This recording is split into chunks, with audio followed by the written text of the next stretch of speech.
സഹാബി വനിതകളോട് അള്ളാന്റെ റസൂൽ ചോദിച്ചു, സ്വർഗത്തിന്റെ അവകാശിയായ ഒരു പെണ്ണിനെ കാണണോ? കാണണം നബിയേ. സഹാബി വനിതകൾ പറഞ്ഞു, കാണണം നബിയേ. ഒരു വിറകുവെട്ടുകാരന്റെ ഭാര്യ കാണിച്ചു കൊടുത്തിട്ട് പറഞ്ഞു, ആ പോകുന്ന പെണ്ണ് സ്വർഗത്തിന്റെ അവകാശിയാ. അള്ളാന്റെ റസൂലല്ലേ പറയുന്നത്? സഹാബി വനിതകൾ മുഴുവനും ഇറങ്ങി ഓടുകയാണ്. അള്ളാന്റെ റസൂല് സ്വർഗത്തിന്റെ അവകാശി എന്ന് പറഞ്ഞു കഴിഞ്ഞപ്പോ പെണ്ണുങ്ങൾ ഓടിച്ചെന്നിട്ട് ചോദിച്ചു, നിങ്ങളെ സ്വർഗത്തിന്റെ അവകാശിയാണെന്ന് അള്ളാന്റെ റസൂല് പറഞ്ഞിരിക്കുകയാ. നിങ്ങൾ എന്ത് നന്മയാ ചെയ്യുന്നത്? എന്ത് സൽക്കർമ്മമാണ് നിങ്ങൾ ചെയ്യുന്നത്? അവിടെ എന്ത് പറഞ്ഞു, നിങ്ങൾ ചെയ്യുന്നത് മാത്രമേ ഞാനും ചെയ്യാറുള്ളൂ. ഒരുപാട് നന്മകളൊന്നുമില്ല. നിസ്കരിക്കും, ഖുർആൻ സ്വലാത്ത് പറയും, സദഖ കൊടുക്കും. ഇതല്ലാതെ പ്രത്യേകമായിട്ട് എന്റെ ജീവിതത്തിലൊന്നുമില്ല. പെണ്ണുങ്ങൾ ചോദിക്കുന്നു, അല്ല നിങ്ങൾ പ്രത്യേകമായിട്ട് എന്തോ ചെയ്യുന്നുണ്ടോ? ആ സമയത്ത് ആ പെണ്ണ് പറഞ്ഞ മറുപടി എന്തെന്നറിയോ? രാവിലെ ജോലിക്ക് വേണ്ടി ഭർത്താവ് വീടിന്റെ വെളിയിലിറങ്ങുമ്പോൾ, പെങ്ങളെ സ്വർഗം വേണോ? പെങ്ങളെ സ്വർഗം വേണോ? രാവിലെ വിറക് വെട്ടുന്നതിന് വേണ്ടി, രാവിലെ വിറക് വെട്ടുന്നതിന് വേണ്ടി, ജോലിക്ക് വേണ്ടി വീട്ടിൽ നിന്ന് വെളിയിലിറങ്ങുന്ന ഭർത്താവിനോട് ഈ പെണ്ണ് പറയും, ഇക്കാ ഹറാമിന്റെ ഭക്ഷണം കൊണ്ടുവരല്ലേ, ഹറാമിന്റെ പണം കൊണ്ടുവരല്ലേ എന്ന് ഭർത്താവിനോട് ഉണർത്തുന്നത് കൊണ്ടാ അല്ലാഹു ആ പെണ്ണിന് സ്വർഗം കൊടുത്തതെന്ന് ചരിത്രം പറയുമ്പോ എന്റെ പ്രിയപ്പെട്ട ഉപ്പമാരോട് ചെറുപ്പക്കാരോട് പറയാറുള്ളത്, മോനെ ഉള്ളത് കൊണ്ട് തൃപ്തിപ്പെടുന്ന ഒരു സ്വഭാവമാണ് നമുക്ക് വേണ്ടത്. അല്ലാതെ ദുനിയാവിനോടുള്ള ആർത്തിയല്ലോ, ദുനിയാവ് വെട്ടിപ്പിടിക്കാനുള്ള പരക്കമ്പാച്ചിലല്ലോ. ദുനിയാവിനെ സ്നേഹിക്കല്ലോ, ദുനിയാവിനെ സ്നേഹിക്കല്ലോ. ഈ ദുനിയാവ് ഒരുപാട് പേരെ വഞ്ചിച്ചതാ, ഒരുപാട് പേരെ പറ്റിച്ചതാ, ഒരുപാട് പേരുടെ ആഖിറം നഷ്ടപ്പെടുത്തിയതാ. അതുകൊണ്ട് ഞാൻ നിങ്ങളോട് പറയുകയാണ്, നിങ്ങൾ നിങ്ങളുടെ ഭാര്യയ്ക്കും നിങ്ങളുടെ മക്കൾക്കും നിങ്ങൾ പറഞ്ഞു കൊടുക്കൂ. ഓരോ വാപ്പയും എങ്ങനെയാകണമെന്നറിയോ? ഒരു വാപ്പ എങ്ങനെയാണ് ആകേണ്ടതെന്നറിയോ? അവർക്ക് ഭയമില്ലല്ലോ, അവർക്ക് പേടിയില്ലല്ലോ. എന്റെ പ്രിയപ്പെട്ടവരെ, മഹാനായ നബി മുഹമ്മദ് മുസ്തഫ സല്ലല്ലാഹു അലൈഹി വസല്ലമ തങ്ങളുടെ സ്വഹാബിയുടെ ചരിത്രം അറിയോ? ഞങ്ങൾക്കൊരു ചരിത്രം പറഞ്ഞു തരാ. ഭാര്യയെയും മക്കളെയും വിളിച്ചിരുത്തിയിട്ട് പറഞ്ഞു കൊടുക്കാറുള്ള ചരിത്രമാ. അല്ലാഹുവേ, അതാ മഹാനവരുടെ ചരിത്രം അറിയുമോ? ഒരു സ്വഹാബി അവിടെ നിന്ന് സക്കറാത്തിന്റെ അവസ്ഥയിൽ കിടക്കുകയാ. പടച്ചവര് മരണത്തോട് മല്ലടിച്ചുകൊണ്ട് കിടക്കുമ്പോ പാവപ്പെട്ടവനാണ്, കയ്യിലൊന്നുമില്ലാത്ത പാവപ്പെട്ട സ്വഹാബിയാ. കാരണം എന്തെങ്കിലും കിട്ടിക്കഴിഞ്ഞാൽ വൈകുന്നേരമാകുന്നതിന് മുമ്പ് പാപങ്ങൾക്ക് വേണ്ടി കൊടുക്കുന്ന സ്വഹാബിയാ. അവസാനമല്ലാ സക്കറാത്തിന്റെ അവസ്ഥയിൽ കിടക്കുമ്പോ തന്റെ ഭാര്യയെയും മക്കളെയും അടുത്തേക്ക് വിളിക്കുകയാണ്, തന്റെ ഭാര്യയെയും മക്കളെയും അടുത്തേക്ക് വിളിക്കുകയാണ്. എന്നിട്ട് ഭാര്യയ്ക്ക് ഉപദേശങ്ങൾ കൊടുത്തു. എന്നിട്ട് തന്റെ മക്കളോട് വാപ്പ പറയുന്നു, മക്കളെ വാപ്പാനെ വെറുക്കല്ലേ, വാപ്പാനോട് ദേഷ്യമുണ്ടാകല്ലേ. വാപ്പ നിങ്ങൾക്ക് വേണ്ടി ഒന്നും സമ്പത്തൊന്നും കൂട്ടിവെച്ചിട്ടില്ല, നിങ്ങൾക്ക് വേണ്ടി വാപ്പ ഒന്നും ഇന്ന് വരെ കൂട്ടിവെച്ചിട്ടില്ല. നിങ്ങളുടെ പാപ്പ പാവപ്പെട്ടവരാ. എന്തെങ്കിലും കിട്ടിക്കഴിഞ്ഞാ നിങ്ങളുടെ വാപ്പ പാപങ്ങൾക്ക് വേണ്ടി കൊടുക്കുന്നവരാ. എന്റെ മക്കൾ എന്നെ വെറുക്കരുത്, എന്റെ മക്കൾ എന്നെ വെറുക്കരുത്. എന്നിട്ട് വാപ്പ തന്റെ മക്കളോട് പറയുകയാ, ഞാൻ മരണപ്പെട്ട് കഴിഞ്ഞാൽ വാപ്പാടെ അവസ്ഥ എന്തെന്നറിയോ? ഞാൻ മരണപ്പെട്ട് കഴിഞ്ഞാൽ എന്റെ മയ്യത്ത് പൊതിയാൻ കഫൻ തുണി വാങ്ങാൻ പോലും എന്റെ കയ്യിൽ പൈസയില്ല. ഒരു സ്വഹാബി മരണവേളയിൽ തന്റെ മക്കളോട് പറഞ്ഞു കൊടുക്കുകയാ, ഞാൻ മരിച്ചു കഴിഞ്ഞാൽ എന്റെ കഫൻ തുണി വാങ്ങാൻ 1 രൂപ എന്റെ കയ്യിലെടുക്കാറില്ല. ഞാൻ മരിച്ചാൽ ഒരു കീറാത്ത വസ്ത്രം ഈ വീടിനകത്തില്ല. എന്റെ കഫൻ പൊതിയാൻ കീറാത്ത ഒരു വസ്ത്രം പോലും ഈ വീടിനകത്തില്ല. അല്ലാഹുവേ, അവിടെ നിന്ന് തന്റെ പൊന്നാര മക്കളോട് പറഞ്ഞു കൊടുക്കുകയാണ്. എന്നിട്ട് അവസാനം പറഞ്ഞതെന്നറിയോ? എന്റെ മക്കൾ മക്കള് പേടിക്കണ്ട, എന്റെ മക്കള് പേടിക്കണ്ട. ഞാൻ മരിച്ചു കഴിഞ്ഞാൽ എന്ത് ചെയ്യണമെന്നറിയോ? എന്റെ മയ്യത്ത് നിങ്ങൾ കുളിപ്പിക്കണം, എന്റെ മയ്യത്ത് നിങ്ങൾ കുളിപ്പിക്കണം. എന്നിട്ടതാ നിങ്ങൾ എന്റെ ജനാസ എടുത്തുകൊണ്ടുപോയി വഴിയിൽ കാത്തു നിൽക്കണം. അതാ ജനങ്ങൾ നടന്നു വരുന്ന വഴിയിൽ കൊണ്ടുപോയിട്ട് കാത്തു നിൽക്കണം. അതാ ഉംറ കഴിഞ്ഞു വരുന്നവരെ കണ്ടാൽ, ഉംറ കഴിഞ്ഞു വരുന്നവരെ കണ്ടാൽ അവരുടെ കയ്യിലിരിക്കുന്ന ഇഹ്റാമിന്റെ വസ്ത്രത്തിൽ എന്റെ മയ്യത്ത് പുതിയാൻ പറയണം. ഞാൻ അല്ലാഹുവിന്റെ പ്രവാചകന്റെ സ്വഹാബിയാണെന്ന് പറഞ്ഞു കൊടുക്കണം. അങ്ങനെ വാപ്പ മരണപ്പെട്ടു, മക്കള് വാപ്പാടെ മയ്യത്ത് കുളിപ്പിച്ചു. എന്നിട്ട് വാപ്പയുടെ മയ്യത്ത് പുതിയ തുണിയില്ലല്ലോ. മക്കള് പോയിട്ട് ജനങ്ങൾ നടന്നു വരുന്ന വഴിയിൽ കാത്തു നിൽക്കുകയാ. ഉംറ കഴിഞ്ഞ് വരുന്നവരെ കാത്തു നിൽക്കുമ്പോ അതാ അങ്ങ് ദൂരെ നിന്നൊരു സംഘം കടന്നു വരികയാണ്. ഉംറ കഴിഞ്ഞൊരു സംഘം കടന്നു വരികയാണ്. ആരാണ് നേതാവെന്നറിയോ? മഹാനായ സൽമാനുൽ ഫാരിസി റളിയല്ലാഹു തആല അൻഹു. അവിടെ നിന്നൊരു സംഘം ഇങ്ങനെ ഉംറ കഴിഞ്ഞ് മടങ്ങി വരികയാണ്. ആ സമയത്താണ് മക്കൾ ഇങ്ങനെ വഴിയിൽ കാത്തു നിൽക്കുന്നത്. അവിടെ നിന്ന് പറഞ്ഞു കൊടുക്കുന്നത്, ഈ കിടക്കുന്നത് അല്ലാഹുവിന്റെ പ്രവാചകരാ, കഫൻ തുണി വാങ്ങാ പൈസയില്ല, കീറാത്ത വസ്ത്രവുമില്ല. അതുകൊണ്ട് നിങ്ങളുടെ കയ്യിലിരിക്കുന്ന ഇഹ്റാമിന്റെ വസ്ത്രത്തിലൂ ഞങ്ങളുടെ വാപ്പാനൊന്ന് നിങ്ങളുടെ കഫം പൊതിഞ്ഞിട്ട് കബറടക്കടോ. മക്കള് മഹാനായ സൽമാൻ തങ്ങളോട് പറയുമ്പോ സൽമാൻ തങ്ങൾ ചിന്തിക്കുന്നു, അല്ലാ ആരാ അല്ലാ, കഫം തുണി വാങ്ങാൻ പോലെ പണമില്ലാത്ത ഈ പാവപ്പെട്ടവനാരാ? പണച്ചറപ്പേ, അതാ മുഖത്തിട്ടിരിക്കുന്ന കഫം തുണിയെടുത്ത് മാറ്റുമ്പോ മഹാനായ സൽമാൻ നിങ്ങൾ വിളിച്ചു പറയുകയാ, സദക്ക റസൂലുള്ളാഹ്, സദക്ക റസൂലുള്ളാഹ്. മുത്തുനബി പറഞ്ഞത് സത്യമാണ്, അല്ലാഹുവിന്റെ റസൂല് പറഞ്ഞത് സത്യമാണ്. പടച്ചവരെ, ഈ സഹാബിയെ കുറിച്ചാണ് അല്ലാഹുവിന്റെ റസൂൽ പെട്ടെന്ന് പറഞ്ഞത്, നീ ഏകനായിട്ടാണ് മരിക്കുന്നത്, ഏകനായിട്ടാണ് നിന്നെ കബറടക്കുന്നത്, നാളെ പരലോകത്ത് നീ ഒറ്റയ്ക്കാണ് എഴുന്നേറ്റ് വരുന്നത് എന്ന് അല്ലാഹുവിന്റെ പ്രവാചകൻ ആ സ്വഹാബിയോട് നേരത്തെ പറഞ്ഞു കൊടുത്തിരുന്നു. എന്റെ പ്രിയപ്പെട്ടവരെ, പറഞ്ഞു പഠിപ്പിച്ചു കൊടുക്കണം നമ്മുടെ മക്കളോട്. അല്ലാതെ മക്കൾക്ക് പണമുണ്ടാക്കാറുള്ള എളുപ്പവഴി പറഞ്ഞു കൊടുക്കലല്ല. അതുകൊണ്ട് എന്റെ പ്രിയപ്പെട്ടവരോട് പറയുകയാണ്, അല്ലാഹു തന്നതുകൊണ്ട് തൃപ്തിപ്പെടണേ, അല്ലാതെ ആർത്തി വേണ്ട, അത്യാഗ്രഹം വേണ്ട, അത്യാഗ്രഹം വേണ്ട. രാവിലെ എഴുന്നേറ്റാൽ വൈകുന്നേരം വരെ നിസ്കരിക്കാ സമയമില്ല, ഒരു നല്ല കാര്യവും ചെയ്യാ സമയമില്ല.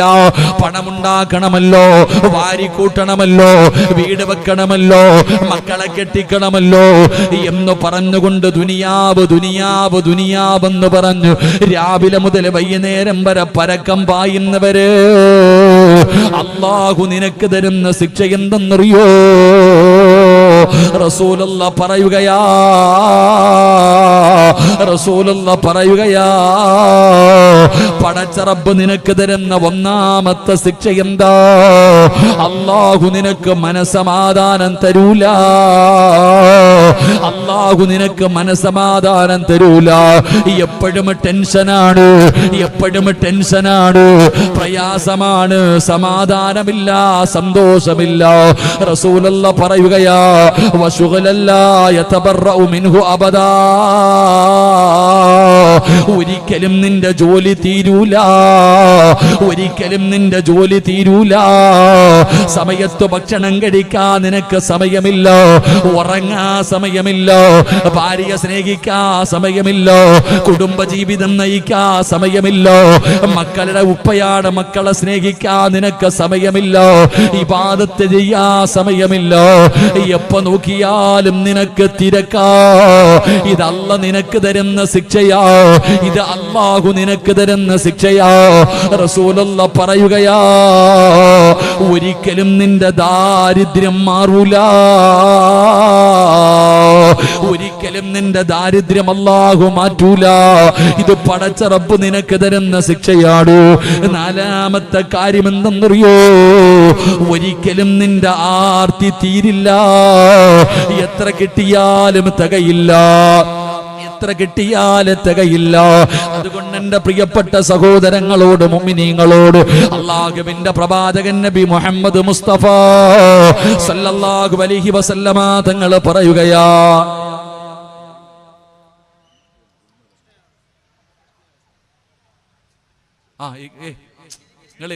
നിങ്ങൾ സഹോദരങ്ങളെ ഇവിടെ ഇറങ്ങി ഇങ്ങോട്ട് വരി. ഇൻഷാ അല്ലാഹ് അൽഹംദുലില്ലാഹ്. നിങ്ങളൊക്കെ ഇരിക്കിരിക്കും. നിങ്ങൾ ഇരിക്കറോ? അത് നിങ്ങളെല്ലാരും കൂടെ ഇറങ്ങി അങ്ങോട്ട് പോയാലോ?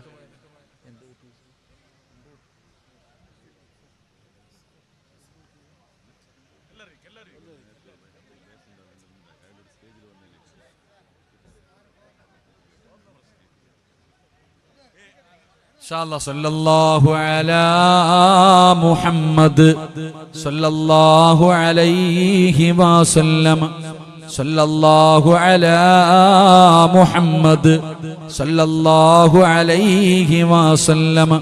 അല്ലാഹുമ്മ സ്വല്ലി അലാ മുഹമ്മദ് യാ റബ്ബി സ്വല്ലി അലൈഹി വസല്ലം. അല്ലാഹു സ്വീകരിക്കും. നിങ്ങൾ എൻ്റെ പൊന്നാര സഹോദരങ്ങളെ, നിങ്ങൾ ഇവിടെ ഇരിക്കുക. ഇവിടെ ആരെങ്കിലും സംഘാടകരാരെങ്കിലും ഒന്ന് പോടോ, ഇവിടെ ആള് കൂടിക്കൊണ്ടിരിക്കല്ലേ.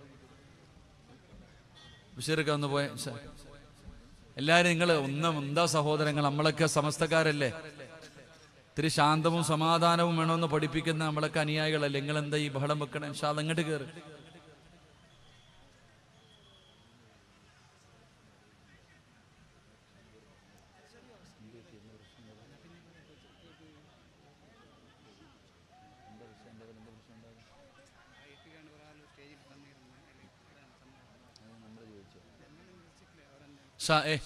അൽഹംദുലില്ലാഹ് ഇങ്ങോട്ട് ഇരിക്കടോ. അള്ളാഹു കബൂലാക്കുമാറാകട്ടെ. ഇങ്ങനെയൊക്കെ തന്നെ പ്രശ്നങ്ങൾ നമുക്ക് അറിയണല്ലേ. നമ്മളൊക്കെ എല്ലാ കാര്യങ്ങളും നമ്മൾ അറിയുന്നവരാണല്ലോ. നമ്മളിതൊക്കെ കാര്യമാക്കാനും പ്രശ്നമാക്കാനും നിൽക്കാതെ ഇങ്ങോട്ട് കയറി. അൽഹംദുലില്ലാഹ് നമ്മളെല്ലാവരും വളരെ താഴ്മയോടുകൂടി ജീവിക്കണമെന്ന് പഠിപ്പിച്ചവരാ. നമ്മളെല്ലാവരും സ്നേഹത്തോടുകൂടി കഴിയണമെന്നാണ് നമ്മുടെ നേതാക്കന്മാർ പഠിപ്പിച്ചിരിക്കുന്ന. അള്ളാഹു നമുക്ക് ഈമാൻ നൽകി അനുഗ്രഹിക്കുമാറാകട്ടെ. എന്റെ പ്രിയമുള്ള സഹോദരങ്ങളെ, മഹാനായ ആദരവായ പ്രവാചകൻ നബി മുഹമ്മദ് മുസ്തഫ സല്ലല്ലാഹു അലൈഹി വസല്ലമ തങ്ങൾ അല്ലാഹുവിന്റെ പ്രവാചകൻ അവിടെന്ന് പറയുകയാ, അതുകൊണ്ട് കുറച്ചത് അല്ലാഹു നിങ്ങൾക്ക് തന്നതുകൊണ്ട് നിങ്ങൾ അവിടെന്ന് തൃപ്തിപ്പെട്. അല്ലാഹു നിങ്ങൾക്ക് തന്നതുകൊണ്ട് നിങ്ങൾക്ക് തൃപ്തിപ്പെടാൻ കഴിഞ്ഞാൽ അല്ലാഹുവേ നമ്മൾ സ്വർഗത്തിന്റെ അവകാശിയാണെന്ന് നബി മുഹമ്മദ് മുസ്തഫ സല്ലല്ലാഹു അലൈഹി വസല്ലമ തങ്ങൾ പറയുമ്പോൾ, എന്റെ പ്രിയപ്പെട്ടവരെ, അല്ലാഹു തന്നിരിക്കുന്ന സമ്പത്തുണ്ടല്ലോ, ഈ ദുനിയാവല്ലാ സമ്പത്ത് വാരിക്കൂട്ടാനുള്ള പരക്കം പാച്ചിരങ്ങ് മാറ്റണേ. എന്നിട്ട് പടച്ചറപ്പ് തന്നത് ചെറിയ വീടാണോ? പടച്ചവനെ ചെറിയ ജോലിയാണോ? അല്ലാഹുവേ കയറി കിടക്കാൻ വീടില്ലാത്ത എത്രയോ പാപങ്ങളെ നമുക്കറിയാം. വാടക വീട്ടിൽ കഴിയുന്നവരുണ്ടല്ലോ, സ്വന്തമായിട്ടൊരു സെന്റ് ഭൂമിയില്ലാത്തവരുണ്ടല്ലോ, അങ്ങനെ എത്രയോ പേര് പ്രയാസത്തിൽ കഴിയുന്നുണ്ട്. ആ സാഹചര്യത്തിൽ അല്ലാഹു നിനക്കൊരു വീട് തന്നില്ല, കേറിക്കിടക്കാൻ ഒരു വാടക വീടാണെങ്കിലും പടച്ച റബ്ബ് നിനക്ക് തന്നില്ലേ? എന്റെ പ്രിയപ്പെട്ടവരെ, കൊട്ടാരം തന്നില്ലെങ്കിലും ഒരു ചെറിയ വീടെങ്കിലും അല്ലാഹു നൽകിയില്ലേ? അതുകൊണ്ട് എന്റെ പ്രിയപ്പെട്ട സഹോദരാ, അല്ലാഹു തന്നതുകൊണ്ട് തൃപ്തിപ്പെടൂ, അല്ലാഹു തന്നതുകൊണ്ട് തൃപ്തിപ്പെടൂ. അല്ലാതെ വാരിക്കൂട്ടാറുള്ള പരക്കം പാച്ചിലല്ല. എന്റെ പ്രിയപ്പെട്ട പെങ്ങളെ, മഹാനായ നബി മുഹമ്മദ് മുസ്തഫ സല്ലല്ലാഹു അലൈഹി വസല്ലമ തങ്ങളുടെ വീടിന്റെ അവസ്ഥ നിനക്കറിയുമായിരുന്നല്ലോ. അല്ലാഹുവിന്റെ പ്രവാചകന്റെ ജീവിതം എങ്ങനെയായിരുന്നെന്ന് നിനക്കറിയുമല്ലോ. ഒരു ദിവസം അല്ലാഹുവിന്റെ പ്രവാചകർ വീടിന്റെ അകത്തേക്ക് കടന്നു വരികയാണ്. വിശന്ന് വലഞ്ഞുകൊണ്ട് തന്റെ വീട്ടിലേക്ക് കടന്നു വന്നിട്ട് തന്റെ പ്രിയപ്പെട്ട ഭാര്യയായ ആയിഷ ബീവി റളിയല്ലാഹു തആല അൻഹയോട് അല്ലാഹുവിന്റെ റസൂൽ ചോദിക്കുന്നു, ആയിഷ വിശക്കുന്നു, ആയിഷ കഴിക്കാൻ വല്ലതും താ ആയിഷ. അള്ളാഹുവിന്റെ പ്രവാചകം തന്റെ വീടിനകത്ത് കടന്നു വന്നിട്ട് ആയിഷാ ബീവി റളിയല്ലാഹു തആല അൻഹയോട് കഴിക്കാൻ ഭക്ഷണം ചോദിക്കുമ്പോ ആയിഷാ ബീവി റളിയല്ലാഹു തആല അൻഹ നിന്ന് കരയുകയാ. കാരണം എന്തെന്നറിയുമോ? തന്റെ പ്രിയപ്പെട്ട ഭർത്താവ് വന്ന് ചോദിച്ചിട്ട് കഴിക്കാൻ കൊടുക്കാൻ ഭക്ഷണമില്ലല്ലോ. അതിന്റെ പേരിലാണ് ആയിഷാ ബീവി കരയുന്നത്. അള്ളാഹുവിന്റെ പ്രവാചകൻ അവിടെന്ന് പറഞ്ഞു, കുഴപ്പമില്ല, വീടിനകത്ത് കയറിയിട്ട് അള്ളാഹുവിന്റെ പ്രവാചകൻ അവിടെന്ന് കിടക്കുകയാ. അള്ളാന്റെ റസൂല് വിശപ്പ് സഹിക്കാൻ കഴിയാതെ തളർന്ന് കിടന്നുറങ്ങുമ്പോ അള്ളാഹുവിന്റെ റസൂലിന്റെ വയറിങ്ങനെ പൊട്ടിക്കിടക്കുകയാണ്. ആയിഷാ ബീവി റളിയല്ലാഹു തആല അൻഹ ആ പൊട്ടിക്കിടക്കുന്ന വയറിന്റെ മുകളിൽ കൈവച്ചിട്ട് പ്രവാചകന്റെ വയറിൽ ഇങ്ങനെ തടകിയിട്ട് ആയിഷാ ബീവി ഇരുന്ന് കരയുകയാ. അള്ളാഹുവിന്റെ പ്രവാചകൻ ആയിഷാ ബീവിയുടെ തേങ്ങല് കേട്ട് ഉറക്കത്തിൽ നിന്ന് എഴുന്നേൽക്കുകയാണ്. എന്തിനാ ആയിഷാ കരയുന്നത്? എന്തിനാ ആയിഷാ കരയുന്നത്? യാ റസൂലല്ലാഹ്, അല്ലാഹുവിന്റെ നബിയേ, അങ്ങ് ചോദിച്ചിട്ട് കഴിക്കാൻ ഭക്ഷണം തരാനില്ലാതെ പോയല്ലോ. അള്ളാന്റെ റസൂലിന്റെ കുടുംബത്തിന്റെ അവസ്ഥ ഇതായിരുന്നു. പിന്നെയല്ലേ സഹോദര അള്ളാഹു നമുക്ക് ചെയ്ത നിഅമത്തുകളെ കുറിച്ച് എന്ത് ചിന്തിക്കാത്തത്? ഞാനും നിങ്ങളും ഓർക്കാത്തതുണ്ട്. അള്ളാഹു നമുക്ക് ചെയ്തു തന്ന അനുഗ്രഹങ്ങളെ കുറിച്ച് ചിന്തിക്ക്. എന്നിട്ട് അവന് നന്ദി രേഖപ്പെടുത്തു. അല്ലാതെ അഹങ്കാരികളെ പോലെ ധിക്കാരികളെ പോലെ മതിമറന്നുകൊണ്ട് ഈ ദുനിയാവിന്റെ തൊലിക്ക് മുകളിൽ സർവ്വതും എന്റെ കൈപ്പിടിയിലാണെന്നുള്ള ചിന്തയോടെ നടക്കല്ലേ. അള്ളാഹു എല്ലാത്തിനും കഴിവുള്ളവരാ. അള്ളാഹു എല്ലാത്തിനും കഴിവുള്ളവരാ. അതുകൊണ്ട് ഈ സദസ്സിലിരിക്കുന്നവരോട് പറയുകയാ, അള്ളാഹുവിന് സുജൂദ് ചെയ്യാൻ, പടച്ചറപ്പിനെ ആരാധിക്കാൻ നിങ്ങളുടെ കണ്ണിന്റെ മുന്നിൽ ഒരു ഷെഡ് കണ്ടില്ലേ? പടച്ചവനെ, അവിടെയല്ലേ നിങ്ങളുടെ മക്കള് പഠിക്കുന്നത്? ആ കാണുന്ന ഒരു ചെറിയ റൂമിനകത്തല്ലേ എന്റെ പ്രിയപ്പെട്ടവരെ നാട്ടുകാര് നിസ്കരിക്കുന്നത്? ഈ കാണുന്ന പുറവിൽ കാണുന്ന സ്ഥലമുണ്ടല്ലോ, അല്ലാഹുവേ, അവിടെ ഒരു പള്ളി പണിയണമെന്ന ലക്ഷ്യത്തോടു കൂടി ആ പരിപാടി സംഘടിപ്പിച്ചിരിക്കുന്നത്. എന്റെ പ്രിയപ്പെട്ടവരെ, നിങ്ങളെ കൊണ്ട് കഴിയുമോ? അല്ലാഹു നിങ്ങൾക്ക് തന്നതിൽ നിന്ന് ഒരൽപ്പം അല്ലാഹുവിന്റെ ദീനിന് വേണ്ടി കൊടുക്കാൻ കഴിയുമോ? അസ്സദഖത്തു റദ്ദുൽ ബലാ, സദഖ വിപത്തുകളെ തട്ടിമാറ്റുമെന്ന് നബി മുഹമ്മദ് മുസ്തഫ സല്ലല്ലാഹു അലൈഹി വസല്ലമ തങ്ങൾ അവിടെന്ന് പറയുമ്പോ, എന്റെ പ്രിയപ്പെട്ടവര്, എന്തെല്ലാം വിപത്തുകളെ തട്ടിമാറ്റാൻ സദഖയ്ക്ക് കഴിയുമല്ലോ. ഇന്നലെ ഞാൻ പടച്ചവനെ വഴുതിന് വരുന്ന വഴിയില് അതാ വളാഞ്ചേരിക്കടുത്ത് കൊപ്പമെന്ന് പറയുന്ന സ്ഥലത്തൊരു കടയുടെ മുന്നിൽ വെള്ളം കുടിക്കാൻ നിർത്തുമ്പോ എന്നെ കണ്ടപ്പോ ഒരു ചെറുപ്പക്കാരൻ 8 വയസ്സുള്ള തന്റെ പൊന്നുമകനെ ചുമന്നുകൊണ്ട് കിടന്നു വരികയാ. അല്ലാഹുവേ, തന്റെ പൊന്നുമകനെയും എടുത്തുകൊണ്ട് എന്റെ ചാരത്തേക്ക് കടന്നു വന്നു. ഉസ്താദേ ദുആ ചെയ്യണേ, ഉസ്താദേ ദുആ ചെയ്യണേ. എന്റെ പൊന്നുമോൻ നടക്കുകയില്ല, എന്റെ പൊന്നുമകൻ നടക്കുകയില്ല. എനിക്ക് എന്റെ പൊന്നുമോനെയാണ് പെട്ടെന്ന് ഓർമ്മ വന്നത്. അല്ലാഹുവേ, തന്റെ പൊന്നുമകൻ മുസ്തഫ എന്ന് പറയുന്ന പൊന്നുമോനെ ചുമന്നുകൊണ്ട് എന്റെ ചാരത്ത് വന്നിങ്ങനെ നിൽക്കുമ്പോ ഞാൻ ചോദിച്ചു, വേറെ മകനുണ്ടോ? വേറെ കുട്ടി വല്ലോമുണ്ടോ? ആ സമയത്ത് പറഞ്ഞു, ഉസ്താദേ, എനിക്ക് 3 വയസ്സുള്ള ഒരു മകളുണ്ട്, അവളും നടക്കൂല, അവളും നടക്കൂല. അള്ളാഹു കൊടുത്ത 2 മക്കളും നടക്കാത്ത മക്കള്, ഒന്ന് വാപ്പയുടെ ചുമലില്, ഒന്ന് ഉമ്മയുടെ ചുമലില്. അള്ളാഹുവേ, ശിഫ കൊടുക്കണേ അല്ലാ, രക്ഷപ്പെടുത്തണേ അല്ലാ. മംഗലാപുരത്ത് ഏതോ ഒരു ഹോസ്പിറ്റലിൽ ഇരുന്നു കൊണ്ട് ഒരു ചെറുപ്പക്കാരൻ കരഞ്ഞുകൊണ്ട് വിളിക്കുകയാണ്, ഉസ്താദേ, 4 വയസ്സുള്ള എന്റെ കുഞ്ഞിന് ഇൻസുലിൻ എടുത്തുകൊണ്ടിരിക്കുകയാ. 4 വയസ്സുള്ള എന്റെ കുഞ്ഞിന് ഇൻസുലിൻ എടുത്തുകൊണ്ടിരിക്കുകയാണ്. പടച്ചവനെ, 480 വല്ലാതെ കരയുകയാ. എന്റെ പ്രിയപ്പെട്ടവരെ, പിഞ്ചു കുഞ്ഞുങ്ങൾക്ക് പോലും മാരകമായ രോഗം. ഇന്നും ഒരു ചെറുപ്പക്കാരൻ പറഞ്ഞു, ഉസ്താദ്, നാവില് ക്യാൻസർ വന്നിട്ട് നാവ് മുറിച്ചിരിക്കുകയാ. എന്തെല്ലാ രോഗങ്ങളാ സഹോദരാ. അതുകൊണ്ട് എന്റെ പ്രിയപ്പെട്ടവരോട് പറയുകയാണ്, അല്ലാഹുവിനെ ഇബാദത്ത് ചെയ്യുന്നതിന് വേണ്ടി ഒരു പള്ളി പണിയാൻ 1 സെന്റ് സ്ഥലം വാങ്ങാനാ, ഒരു പിടി മണ്ണ് വാങ്ങുന്നതിന് വേണ്ടിയാണ് സംഘാടകർ ബക്കറ്റുമായി നിങ്ങളുടെ മുന്നിലേക്ക് കടന്നു വരികയാ.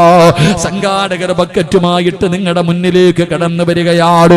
ഉറങ്ങുന്നവർ ഉറങ്ങാ, ഉറക്കം നടിക്കുന്നവർ ഉറക്കം നടിക്കാ.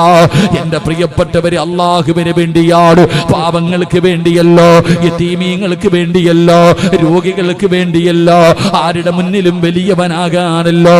അല്ലാഹുവിനെ ഇബാദത്ത് ചെയ്യുന്ന ഒരു പള്ളിക്ക് വേണ്ടിയാണ്. മനസ്സറിഞ്ഞുകൊണ്ടൊരു സദക്ക എടുത്തോ. അല്ലാഹുവിനോട് പറയണം, അല്ലാ, മാരകമായ ക്യാൻസർ പോലെ, ട്യൂമർ പോലെ, പടച്ചവനെ കിഡ്നി തകരുന്ന രോഗങ്ങളെപ്പോലെ, കരള് രോഗങ്ങളെപ്പോലെ, ശരീരത്തിന്റെ ഭാഗങ്ങൾ കീറിമുറിക്കുന്ന, കൈകാലുകൾ വെട്ടിമുറിക്കുന്ന രോഗങ്ങളെ തൊട്ട് കാക്കണേ അല്ലാ. ഏതെങ്കിലും മാരകമായ രോഗത്തിന്റെ അണുക്കൾ ഞങ്ങളുടെ ശരീരത്തിലുണ്ടെങ്കിലോ ഈ സദക്കയുടെ ബറക്കത്ത് കൊണ്ട് കരിച്ച് കളയണേ അല്ലാ എന്ന നീയത്തോടെ നിങ്ങൾക്കൊരു സദക്ക കൊടുക്കാൻ കഴിയുമോ?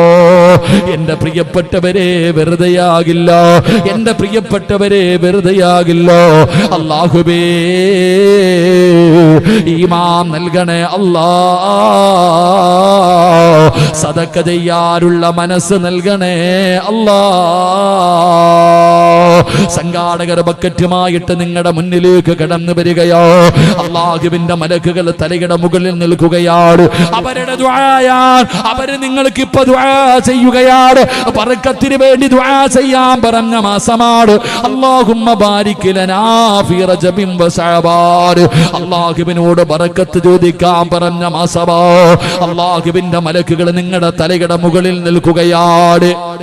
ഈ പള്ളിക്ക് വേണ്ടി നിങ്ങൾ എന്തെങ്കിലും കൊടുത്തോ തലയുടെ മുകളിൽ ഇരിക്കുന്ന മലക്കുകൾ നിങ്ങൾക്ക് വേണ്ടി ദുആ ചെയ്യുകയാ.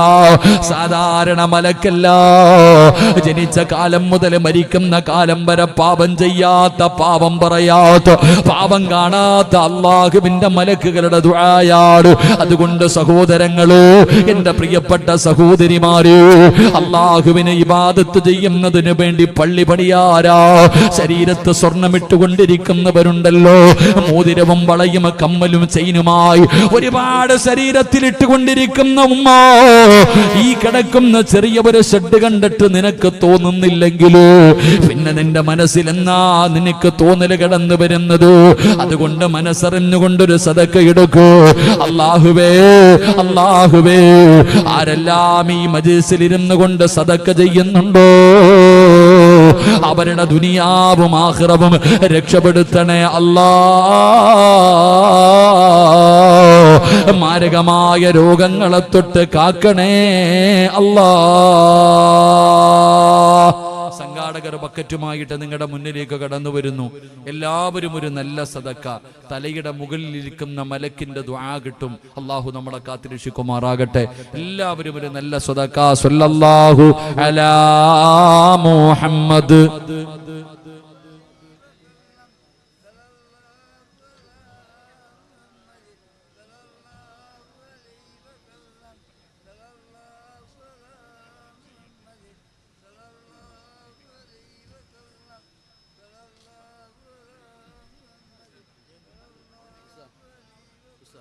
ബക്കറ്റ് എടുത്തില്ലേ? ബക്കറ്റ് എടുക്കാനും സംഘാടകരില്ലേ?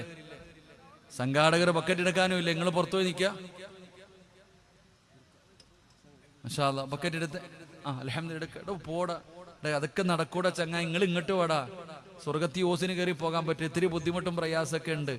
ഇത്തിരി ത്യാഗങ്ങളൊക്കെ സഹിച്ചാലേ സ്വർഗത്തിൽ പോകാൻ പറ്റും. നിങ്ങൾ ഇങ്ങനെ കിടന്ന് ചാടുന്ന എന്തിനാ? പ്രത്യേകിച്ച് നിങ്ങൾ ആലോചിക്കേണ്ടത് SKSSFന്റെ പ്രവർത്തകരാ. നിങ്ങൾ സമസ്തയുടെ മക്കളാ.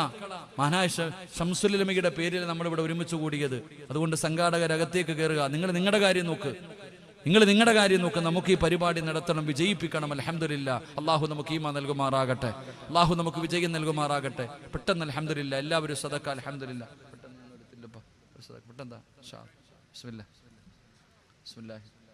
അൽഹംദുലില്ലാ, അല്ലാഹു കബൂലാക്കുമാറാകട്ടെ.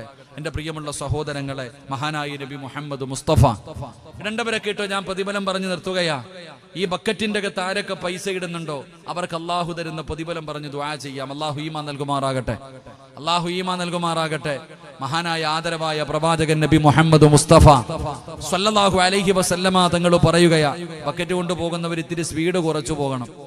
ബക്കറ്റ് കൊണ്ടുപോകുന്നവർ ഇത്തിരി സ്പീഡ് കുറച്ചിട്ട്, കാരണം ഇത്തിരി സ്പീഡ് കൂടി പോയാൽ പോകും. എല്ലാവരും സമാധാനത്തിലാ. അൽഹംദുലില്ലാ, അള്ളാഹു ഈമാൻ നൽകുമാറാകട്ടെ. ഇങ്ങോട്ട് നോക്ക്, അൽഹംദുലില്ലാ. എന്റെ പ്രിയമുള്ള സഹോദരങ്ങൾ, എങ്ങോട്ട് നോക്ക്.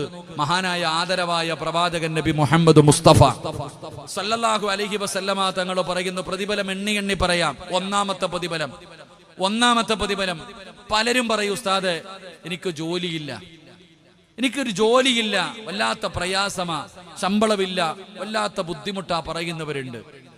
എങ്കിൽ എൻ്റെ പ്രിയപ്പെട്ടവരോട് ഞാൻ പറയുന്നു, നിങ്ങൾ ആരെങ്കിലും ഈ പള്ളിക്ക് വേണ്ടി ഒരു 5 നയാ പൈസ കൊടുത്തിട്ടുണ്ടെങ്കിൽ ഒന്നാമത്തെ പ്രതിഫലം അള്ളാഹു നിനക്ക് ഖൈറായ ഒരു ജോലി തരുമെന്ന് നബി മുഹമ്മദ് മുസ്തഫ സല്ലല്ലാഹു അലൈഹി വസല്ലമ തങ്ങൾ പറയുന്നു. നിനക്ക് പട്ടിണി കിടക്കേണ്ട ഒരു അവസ്ഥ വരുത്തൂല, നിനക്കും നിന്റെ കുടുംബത്തിനും പട്ടിണി കിടക്കേണ്ട ഒരു സാഹചര്യം ഉണ്ടാകില്ല. എന്റെ പ്രിയപ്പെട്ടവരെ, ഒന്നാമതായിട്ട് അള്ളാഹു നിനക്ക് തരുന്ന പ്രതിഫലം, എന്റെ പ്രിയപ്പെട്ട സഹോദരങ്ങളെ, ഒരു ഖൈറായ ജോലി അള്ളാഹു നിനക്ക് തരും. 2, എത്രയോ ചെറുപ്പക്കാര് പറയും, ഉസ്താദെ ഒരു സ്വാലിഹത്തായ ഇണയെ കിട്ടാൻ വേണ്ടി ദുആ ചെയ്യണം. പെണ്ണുങ്ങൾ പറയും, ഉസ്താദെ ഒരു സ്വാലിഹായ അള്ളാനെ പേടിയുള്ള നിസ്കരിക്കുന്ന ഒരു ഭർത്താവിനെ കിട്ടാൻ വേണ്ടി ദുആ ചെയ്യണം. എത്രയോ പേര് കല്യാണം കഴിച്ചിട്ട് ഭാര്യ നന്നാകണമെന്ന് ആഗ്രഹിക്കുന്നവരുണ്ട്, ഭർത്താവ് നന്നാകണമെന്ന് ആഗ്രഹിക്കുന്ന ഭാര്യമാരുമുണ്ട്. എന്റെ പ്രിയപ്പെട്ട സഹോദരങ്ങളെ, സദക്ക കൊടുത്താൽ കിട്ടുന്ന 2ാമത്തെ പ്രതിഫലം അള്ളാഹു സമാധാനമുള്ള ഒരു കുടുംബജീവിതം അള്ളാഹു നിങ്ങൾക്ക് നൽകുമെന്ന് നബി മുഹമ്മദ് മുസ്തഫ ഉറക്കെ പറഞ്ഞ നബി മുഹമ്മദ് മുസ്തഫ സല്ലല്ലാഹു അലൈഹി വസല്ലമ തങ്ങൾ പറഞ്ഞു, സമാധാനമുള്ള ഒരു ജീവിതം. നിന്റെ ഭാര്യ 5 നേരം നിസ്കരിക്കുന്നവളാകണം, നിന്നെ ബഹുമാനിക്കുന്നവളാകണം, നിന്നെ ചതിക്കാത്തവളാകണം. ഇന്നിങ്ങനെയുള്ള ഒരു ഭാര്യ നിനക്ക് കിട്ടണമെങ്കിൽ 2ാമത് അള്ളാഹു നിനക്ക് തരുന്ന പ്രതിഫലം ഇതാ. 3 ഞാൻ വിശദീകരിക്കുന്നില്ല, 5 പ്രതിഫലം ഞാൻ പറഞ്ഞിട്ട് നിർത്താം. 3ാമത്തെ പ്രതിഫലം, എന്റെ പ്രിയപ്പെട്ട സഹോദരങ്ങളെ, ഇന്ന് നിങ്ങളുടെ വീട് കാണാൻ അള്ളാഹുവിന്റെ മലക്കുകൾ ഇറങ്ങി വരും. അള്ളാഹു ഭാഗ്യം തരുമാറാകട്ടെ. ആര് വരും? ഇന്ത്യയുടെ പ്രധാനമന്ത്രി വരത്തില്ല, നിങ്ങളുടെ കർണാടകയുടെ മുഖ്യമന്ത്രി വരത്തില്ല. നിങ്ങളുടെ വീട് കാണാൻ ആകാശ ലോകത്ത് നിന്ന് അള്ളാഹുവിന്റെ സൈന്യം നിന്റെ വീട് കാണാൻ ഇന്ന് രാത്രി ഇറങ്ങി വരും. അള്ളാഹു ഭാഗ്യം തരുമാറാകട്ടെ. 3, 4ാമത്തെ പ്രതിഫലം, എന്റെ പ്രിയപ്പെട്ട സഹോദരങ്ങളെ, ഈ ലോകത്ത് നിന്ന് യാത്ര പറയുന്ന സമയം ഈമാനുള്ള ഒരു മരണം. ഈ കാണുന്ന നിങ്ങളുടെ കണ്ണിന്റെ മുന്നിൽ കിടക്കുന്ന സ്ഥലം, ആ സ്ഥലത്തിലെ ഒരു പിടി മണ്ണ് നീ വാരിക്കൊടുത്താൽ, ഒരു പിടി മണ്ണ് നിങ്ങൾ ആരെങ്കിലും വാങ്ങിക്കൊടുത്താൽ, നീ മരിക്കുന്ന സമയം നിനക്കല്ല കാണിച്ചു തരും. നിന്നെ ചീത്ത വിളിച്ചവനും, നിന്നെ കുറ്റം പറഞ്ഞവനും, നിന്നെ കളിയാക്കിയവനും, നിന്നെ പരിഹസിച്ചവനും, എന്റെ ചെറുപ്പക്കാരോട് എനിക്കതാ പറയാനുള്ളത്. മോനെ, നിന്നോട് പറയാനുള്ളത്, നിന്റെ മനസ്സ് വേദനിപ്പിച്ചവനും നീ മരിച്ചു കിടക്കുമ്പോ നിന്നെ കാണാൻ വരും. നീ മരിച്ചു കിടക്കുന്ന സമയത്ത് നിന്റെ മയ്യത്ത് കാണാൻ വരും. ആ മയ്യത്ത് കണ്ടിട്ട് ഇറങ്ങിപ്പോകുന്നവൻ, ഇത്രയും നാള് നീ ജീവിച്ചിരുന്നപ്പോ നിന്നെ കുറ്റം പറഞ്ഞു, ആ കുറ്റം പറഞ്ഞ നാവ് കൊണ്ട് നിന്റെ മുഖത്തിട്ടിരിക്കുന്ന വെള്ളത്തുണി ഉയർത്തി നോക്കിയിട്ട് അവൻ പറയും, മരിച്ചാൽ ഇവൻ മരിച്ചതുപോലെ മരിക്കണം. അങ്ങനെ ഒരു മരണം അള്ളാഹു നിങ്ങൾക്ക് നൽകും. അള്ളാഹു ഭാഗ്യം തരുമാറാകട്ടെ. നിങ്ങൾ വിചാരിച്ചോ ഇതൊക്കെ വെറുതെയാണെന്ന് നിങ്ങൾ വിചാരിച്ചു? ഒരിക്കലുമല്ല. നിങ്ങൾ കൊടുക്കുന്നത് വെറുതെയല്ല. എന്റെ പ്രിയപ്പെട്ടവരെ, അള്ളാഹുവിന്റെ പ്രവാചകൻ നബി മുഹമ്മദ് മുസ്തഫ സല്ലല്ലാഹു അലൈഹി വസല്ലമ തങ്ങൾ പറയുകയാണ്, പരിശുദ്ധമായ ഖുർആനിലൂടെ അള്ളാഹു പറഞ്ഞു തന്ന അടയാളങ്ങളാ ഈ പ്രതിഫലം. അല്ലയാ പറഞ്ഞത്, സിറാജ് പറഞ്ഞതല്ല. അള്ളാഹുവിന്റെ പരിശുദ്ധമായ ഖുർആൻ കലീമുല്ലാഹി മൂസാ നബി അലൈഹിസ്സലാമിന്റെ ചരിത്രം പറയുമ്പോ, എങ്ങനെയാണ് മൂസാ നബിക്ക് ജോലി കിട്ടിയത്, എങ്ങനെയാണ് ശുഐബ് നബിയുടെ മകളെ കിട്ടിയത്, കിട്ടിയത്? എങ്ങനെയാണ് സമാധാനമുള്ള ജീവിതം കിട്ടിയത്? അല്ലാഹുവിന്റെ പരിശുദ്ധമായ ഖുർആൻ മഹാനായ മൂസാ നബിയുടെ ചരിത്രം പറയുമ്പോ ആ ചരിത്രം വായിച്ചു നോക്കിയാൽ നിങ്ങൾക്കറിയാം ഇതിന്റെ കാരണം എന്താ. എന്റെ പ്രിയപ്പെട്ടവര്, ശരീരത്ത് കിടക്കുന്ന സ്വർണ്ണമൂരിയിട്ട് അല്ലാഹുവിന്റെ പള്ളിക്ക് വേണ്ടി കൊടുക്കുന്ന പെങ്ങള് അതാ രക്തം വിയർപ്പാക്കി അധ്വാനിച്ച് പൈസ ഉണ്ടാക്കിയിട്ട് ആ പൈസ അല്ലാഹുവിന്റെ പള്ളിക്ക് വേണ്ടി കൊടുക്കുന്ന ഉപ്പാ, അല്ലാഹു തരുന്ന പ്രതിഫലം കേൾക്കടോ. എങ്ങനെയാ നിന്റെ വീട്ടിൽ മലക്ക് വരുന്നതെന്നറിയോ? എങ്ങനെയാണ് മലക്കുകൾ ഇറങ്ങി വരുന്നതെന്നറിയോ? എന്റെ പ്രിയപ്പെട്ടവരെ, മഹാനായ അബൂ തൽഹ റളിയല്ലാഹു തആല അൻഹു, അബൂ തൽഹ റളിയല്ലാഹു തആല അൻഹു, അനസ് റളിയല്ലാഹു തആല അൻഹു, വാപ്പയും മകനും കൂടെ അല്ലാഹുവിന്റെ പ്രവാചകൻ സ്വല്ലല്ലാഹു അലൈഹി വസല്ലമ തങ്ങളുടെ മുന്നിലേക്ക് കടന്നു പോയതാ. അല്ലാഹുവിന്റെ പ്രവാചകന്റെ മുന്നിലേക്ക് പടച്ചവനെ നിസ്കരിക്കാൻ പോയതാണ്. ഇശാ നമസ്കാരം കഴിഞ്ഞ് വരേണ്ട സമയം കഴിഞ്ഞു.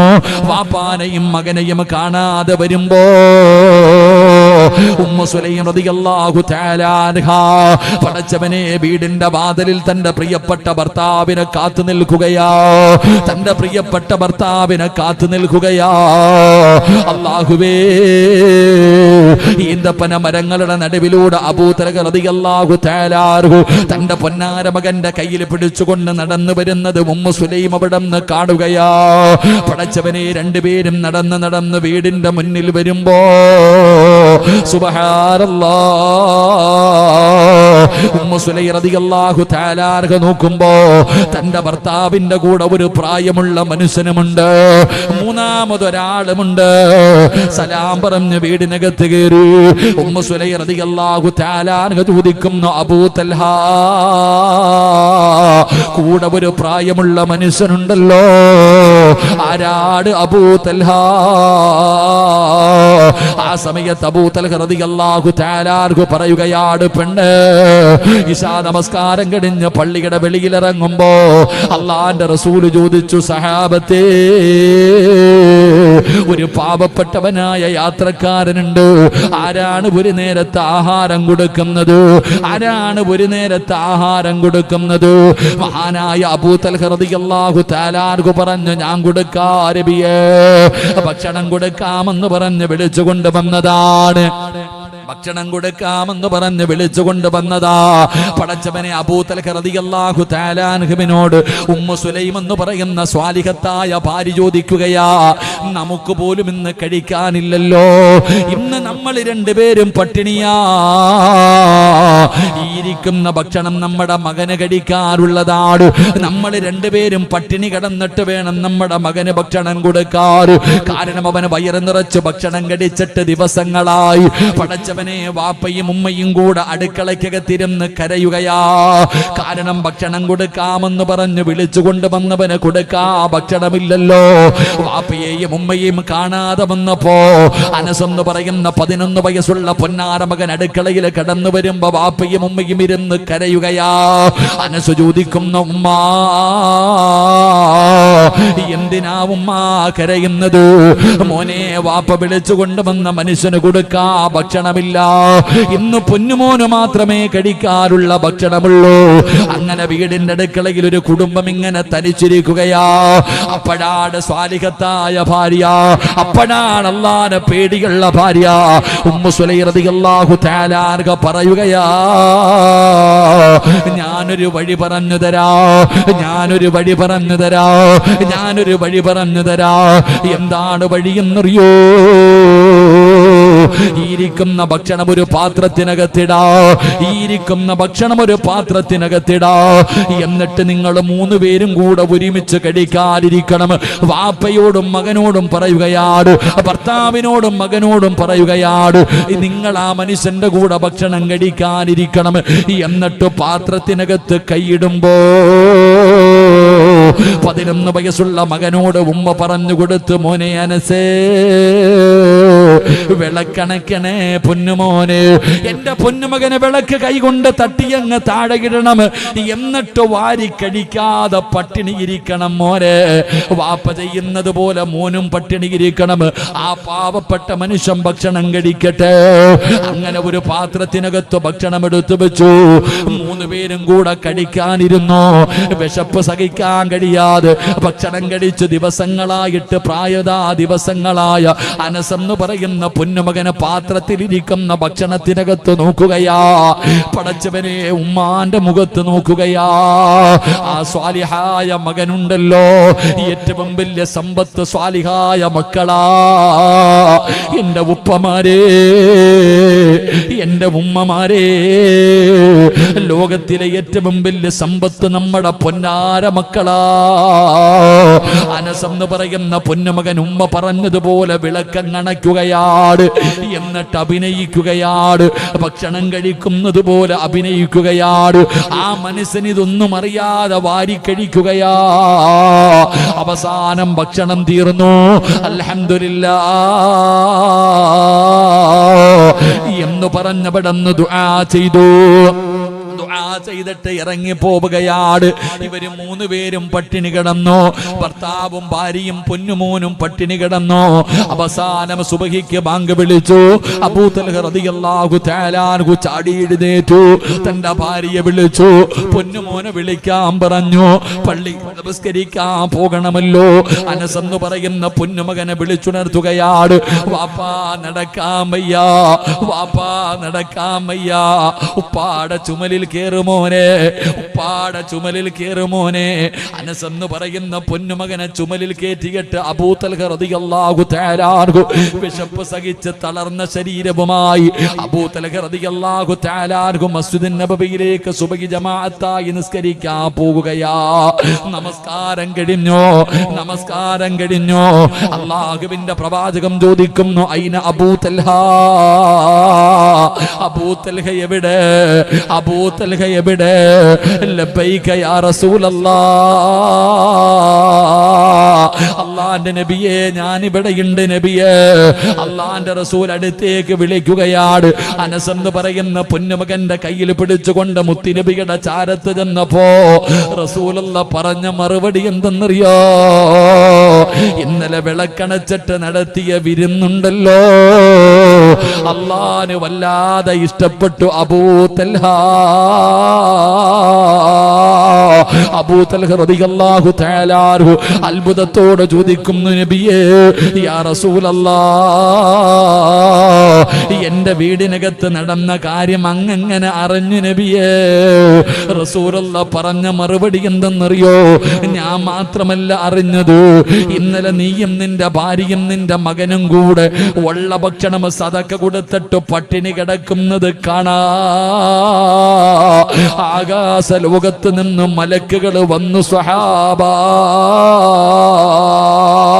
അബൂ തൽഹയോട് പറയുകയാ, ഇന്നലെ നിന്റെ വീട് കാണാൻ മലക്ക് വന്നു, ഇന്നലെ നിന്റെ വീട് കാണാൻ മലക്ക് വന്നു.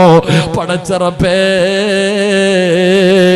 വരണ്ടേ സഹോദരാ, അല്ലാഹുവിനെ സുജൂദ് ചെയ്യുന്ന ഒരു പള്ളിക്ക് ഒരു പിടി മണ്ണ് വാരി കൊടുത്താ, അതിനുള്ള പൈസ കൊടുത്താ, ഇന്ന് നിന്റെ വീട് കാണാൻ ആകാശത്ത് നിന്ന് റഹ്മത്തിന്റെ മാലാകമാര് ഇറങ്ങി വരികയാ. എന്നിട്ട് പറഞ്ഞു, അതുമാത്രമല്ല ഇന്നലെ ജിബ്രീൽ വന്നു, ഇന്നലെ ജിബ്രീൽ വന്നു. വല്ലദീന തബവ്വഉ الدار والإيمان من قبلهم يحبون من هاجر إليهم ولا يجدون في صدورهم حاجة مما أوتوا ويؤثرون على أنفسهم ولو كان بهم خصاصة ومن يوق شح نفسه فأولئك هم المفلحون. നിന്റെ വീടിനെ കുറിച്ച് അല്ലാഹുവിന്റെ ഖുർആനിൽ ആയത്തിറങ്ങി. റസൂലുള്ളാഹ് പറഞ്ഞു കൊടുക്കുമ്പോ, ഇത് ദുനിയാവിലെ പ്രതിഫലമല്ലോ, ഇത് ദുനിയാവിലെ പ്രതിഫലമല്ലോ, ഇനി ആഖിറത്തിലെ പ്രതിഫലം അറിയണോ? വാപ്പാ മോഹമില്ലേ? ഈമാനുള്ള മരണം വേണമെന്ന് നിനക്ക് ആഗ്രഹമില്ലേ? വെള്ളിയാഴ്ച രാവിലെ മരിക്കണ്ടോ? പടച്ചവനെ, വെള്ളിയാഴ്ച ദിവസം ചിരിക്കുന്ന മുഖത്തോട്, പ്രകാശിക്കുന്ന മുഖത്തോട് വെള്ള തുണിയുടെ അടിയിൽ കിടക്കണ്ടേ? മരിക്കുന്ന സമയത്ത് കാണാ വാബുശിറൂ ബിൽ ജന്നാ, സ്വർഗം കണ്ടിട്ട് മരിക്കാനുള്ള ഭാഗ്യമാ. ഇനി ആഖിറത്തിലെ പ്രതിഫലം അറിയണോ? ആഖിറത്തിലെ പ്രതിഫലം അറിയണോ? അല്ലാഹുവിന്റെ പരിശുദ്ധമായ ഖുർആൻ പറയുകയാ, വയുതഇമൂന തആമ അലാ ഹുബ്ബിഹി മിസ്കീനൻ വയതീമൻ വഅസീറാ ഇന്നമാ നുത്ഇമുകും ലിവജ്ഹില്ലാഹ് ലാ നുരീദു മിൻകും ജസാഅൻ വലാ ശുകൂറാ ഇന്നാ നഖാഫു മിർ റബ്ബിനാ യൗമൻ അബൂസൻ ഖംതരീറാ فوقاهم الله شر ذلك اليوم. നാളെ ഇവിടത്തെ പള്ളിപ്പറമ്പിൽ നിന്ന് നീ എഴുന്നേറ്റു പോകുമല്ലോ ഉപ്പാ. 3 കഷ്ടം വെള്ളത്തുടിയിൽ കൊണ്ടുപോയി കുഴിച്ചിട്ട് നിന്നെ നാളെ ഇസ്രാഫീൽ എന്ന് പറയുന്ന മലക്ക് സൂർ എന്ന് പറയുന്ന കാഹളത്തിലൂതുമ്പോ ഖബറിനകത്ത് നിന്ന് എഴുന്നേറ്റു പോകുമല്ലോ. എന്തേ ചിന്തിക്കാത്തത്? ചെമ്പിന്റെ തറയില് ചെരുപ്പിടാതെ ഉടുതുണിയില്ലാതെ ഒരു ചാണ് മുകളിൽ സൂര്യൻ ഉദിച്ചു നിൽക്കുന്ന അള്ളാന്റെ കോടതിയുണ്ടല്ലോ. ചെമ്പിന്റെ തറയിൽ നിൽക്കുകയല്ലേ. പടച്ചവനെ, ചെയ്തു പോയ പാപത്തിന്റെ കണക്കനുസരിച്ച് ജനങ്ങൾ വിയർപ്പിന്റെ അകത്ത് മുങ്ങിത്താഴുന്ന ദിവസമാണല്ലോ. അല്ലാഹുവേ, സ്വന്തം മക്കള് പറയുന്നത് എന്തെന്നറിയോ? അല്ലാ, എന്റെ ഉമ്മാനെ ഒന്ന് മലത്തി കടത്തിത്താല്ല, നെഞ്ചത്ത് കയറി ഞാനൊന്ന് നിൽക്കട്ടെ റബ്ബേ, എന്റെ കാല് പൊള്ളുന്നു റബ്ബേ, എന്റെ ഉമ്മാടെ നെഞ്ചത്തെനിക്ക് കയറി നിൽക്കണം പടച്ചവരെ. വാപ്പാനെ കാണിച്ചിട്ട് പറയുന്നു, അല്ലാ, എന്റെ പാവം മുഴുവനും എന്റെ ഉപ്പാടെ തലയിൽ കെട്ടിവെച്ച് എന്റെ വാപ്പയുടെ നന്മയെടുത്ത് എനിക്ക് താ അല്ലാ, എനിക്ക് സ്വർഗം തരണേ എന്ന് മക്കള് പറയുന്ന ദിവസമുണ്ടല്ലോ. എന്റെ പ്രിയപ്പെട്ടവരെ, പേടിക്കണം. ആ ദിവസം ഭയാനകമായ ദിവസമാണ്. റസൂലുള്ള കരഞ്ഞു പോയല്ലോ. പ്രവാചകന്മാരെ